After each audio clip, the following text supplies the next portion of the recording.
Visions so vivid you feel them, wheels within wheels, creatures with eyes all over, fire and destruction. Ezekiel saw things that defy imagination, and what he saw wasn't just bizarre, it was warning, prophecy, and judgment rolled into one. Exiled in Babylon, Ezekiel receives a call unlike any other. God shows him a vision, for living creatures, each with multiple faces, wings, and eyes. Between them, wheels within wheels, moving in ways that defy physics. Fire blazes around them. Ezekiel is overwhelmed and terrified. Imagine seeing a vision so surreal you don't know if you're awake, dreaming, or already dead. What would you do? Have you ever experienced a moment so overwhelming it changed your perspective forever? Ezekiel did, and he recorded it for generations. Jerusalem was burning. Not metaphorically. Literally. Flames climbed sacred walls. The temple, the place where heaven once touched earth, was now a collapsing memory. Chains clanged. Children cried. And in the distance, Babylonian soldiers laughed. This was not just defeat. This was humiliation. And among the captives, dragged far from everything he knew, was a man who had trained his whole life to serve God in a temple that no longer stood. His name was Ezekiel. But what happens when your calling loses its location? Ezekiel sat by the river Chebar. No incense. No sacrifices. No songs. Just silence. The elders of Israel sat nearby, whispering, "God has abandoned us. Our sins have buried us. There is no future."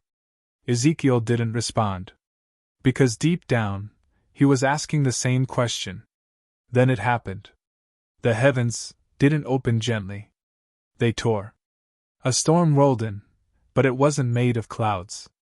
It was made of presence. Fire flashed inside itself. Lightning pulsed like a heartbeat. And out of the storm, something emerged. Not human. Not animal. Something other. Ezekiel's breath caught. 4 beings stood before him. Each one had 4 faces, 4 wings, feet like burning bronze in their faces. Lion. Ox. Eagle. Man power. Endurance. Vision. Intelligence. They didn't move randomly. They moved with terrifying precision, like they were synced to a will beyond time. Then Ezekiel noticed something even more disturbing. Beside each creature was a wheel. Intersecting wheels. Spinning in impossible directions. Covered in eyes. Eyes everywhere. Watching. Knowing. Seeing what humans hide. Nothing escaped them. Not secrets. Not thoughts. Not motives. This wasn't just movement. This was divine surveillance. Above it all, a throne appeared. And on it was the likeness of a man. Radiating fire from the waist down, blinding light from the waist up, a rainbow aura. Like mercy wrapped around judgment, Ezekiel collapsed. Face to the ground. Because in that moment, he realized God was not in Jerusalem. God was here. In Babylon. In exile. On the move. God spoke. "Son of man, I am sending you. Not to the righteous. Not to the willing. But to the rebellious. A people who refused correction, ignored warnings, hardened their hearts. Whether they listen or refuse, you must speak." A hand stretched out. Holding a scroll. Written on both sides. That alone was unnatural. Scrolls weren't written that way. This one overflowed with grief, judgment, destruction. "Eat it." Ezekiel hesitated. This wasn't symbolic anymore. This was consuming a message that would consume him. He obeyed.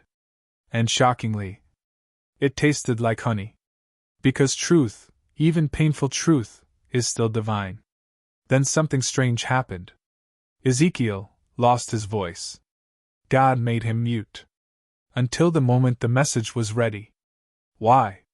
Because sometimes God silences his messenger before releasing his message. Ezekiel didn't just speak.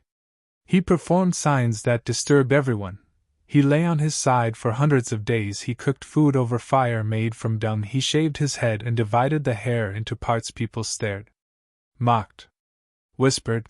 He's lost his mind. But this wasn't madness. This was prophecy in motion. Then came the most devastating command. God said, I am about to take from you the delight of your eyes. His wife. Gone. No warning. No time. And then God said something almost unbearable. Do not mourn. No tears. No funeral rituals. Why?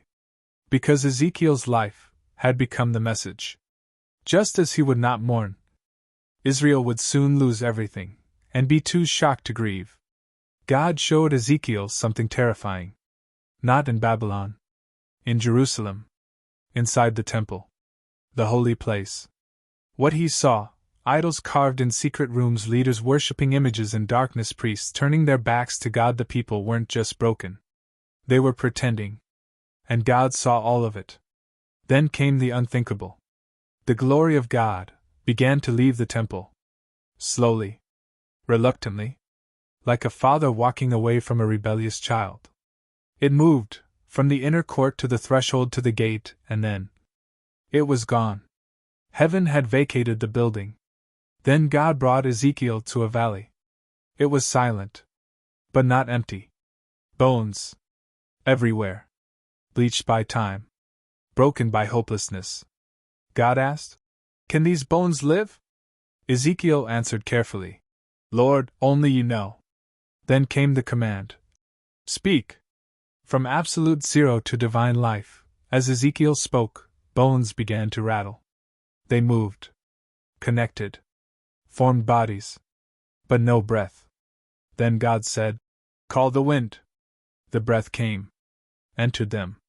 And suddenly, an army stood. Alive. Powerful. Restored. This is Israel. Dead hope. Dead identity. Dead future. But I will open your graves. I will bring you back. God declared something revolutionary. I will give you a new heart.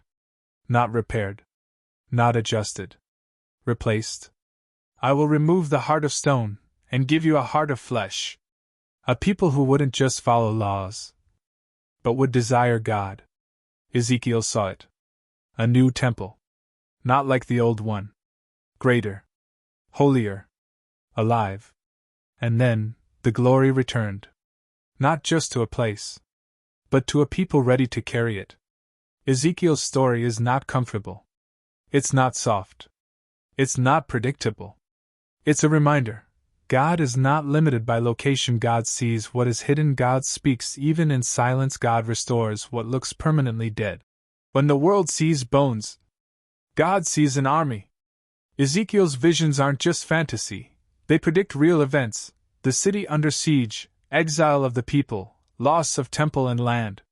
Yet in the midst of judgment there's hope, restoration, renewal, and the return of God's glory. The lesson? God's ways are mysterious, often beyond human understanding. But even in terrifying visions, there's purpose, warning, guidance, and hope. Sometimes what we can't comprehend is exactly what we need to see. Comment: what's the most vivid or unforgettable vision you've ever experienced in your life, dream, or story? And subscribe for more cinematic Bible revelations.